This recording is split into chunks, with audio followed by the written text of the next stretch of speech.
നല്ല അസ്സല് പനിയൊക്കെ പിടിച്ച് ഹോസ്പിറ്റലിൽ പോയിട്ട് തിരിച്ചു വരുന്ന വഴിയാണ് റോഡിൻ്റെ സൈഡിൽ വലക്കാര് ഇതേപോലെ ചാളയൊക്കെ പിടിച്ചുകൊണ്ട് വന്ന് റോഡിൻ്റെ സൈഡിലിട്ട് വിൽക്കുന്നത് കണ്ട കേട്ടോ. നല്ല പച്ച ചാളയാണ്, ഐസൊക്കെ ഇടാത്തത്. 100 രൂപയ്ക്ക് 12 ആയിരുന്നു. എനിക്കൊരു കോരയും കൂടി ഇട്ട് തന്നു കേട്ടോ. അങ്ങനെ പനിയൊക്കെ ആണെങ്കിലും ഇതിന് ഫ്രിഡ്ജിലെടുത്ത് വെക്കാനായിട്ട് തോന്നിയില്ല, കാരണം വല്ലപ്പോഴും മാത്രമേ ഇപ്പം ഇങ്ങനെ പച്ച ചാളയൊക്കെ കിട്ടുന്നുള്ളേ. വേഗം അതിനെയൊക്കെ വെട്ടിയിട്ട് കുറച്ച് സവോളയും ഇഞ്ചിയും പച്ചമുളകും ഒക്കെ ഞാൻ നല്ല കുനുകുനാന്നങ്ങ് അരിഞ്ഞെടുത്തു കേട്ടോ. പനി പിടിച്ചു കഴിഞ്ഞാൽ എനിക്ക് ആദ്യം കഴിക്കാൻ തോന്നുന്ന സാധനം നമ്മുടെ ചോറും മീൻകറിയും തന്നെയാട്ടോ.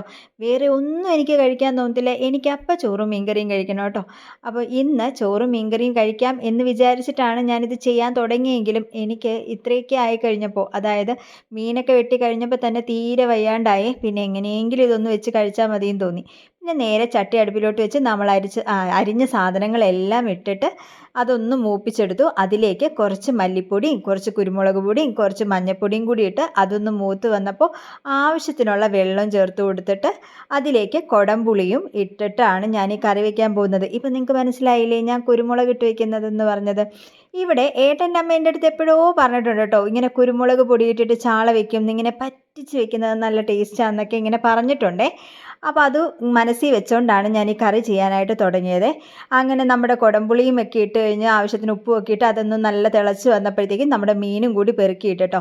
ഇനി ഇതിൻ്റെ കൂടെ എന്ത് കഴിക്കുന്ന ആലോചിച്ചപ്പോഴാണ് ഫ്രിഡ്ജിൽ ചീനി ഇരിക്കുന്ന കാര്യം ഓർത്തത് കേട്ടോ. നേരെ ചീനി എടുത്ത് പുഴുങ്ങാനായിട്ട്. ഇവിടെ അങ്ങനെ ചീനി പുഴുങ്ങി മീൻകറിയായിട്ട് കഴിക്കാറില്ല, ചീനി ഉടച്ചാണ് കഴിക്കുന്നത്. എനിക്കിന്ന് ഉടയ്ക്കാനൊന്നും വയ്യാത്തതുകൊണ്ട് ഞാൻ വേഗം ഇത് കഷ്ണങ്ങളാക്കി പുഴുങ്ങാനായിട്ട് വെച്ചു. അപ്പോഴേക്കും നമ്മുടെ ചാളക്കറി നല്ല പാകത്തിനായി വന്നുകൊണ്ടിരിക്കുകയാണേ. പിന്നെ ഞാൻ പോയി ഒന്ന് മേലൊക്കെ കഴുകി വന്നിട്ടോ. കാരണം ചാള വെട്ടിക്കഴിഞ്ഞിട്ടുണ്ടെങ്കിലുള്ള കാര്യം നിങ്ങൾക്കറിയാലോ, ഈ വേറൊരു മീനെ പോലെയോ അല്ല ചാള. ചാള ഭയങ്കര സ്മെല്ലായിരിക്കും.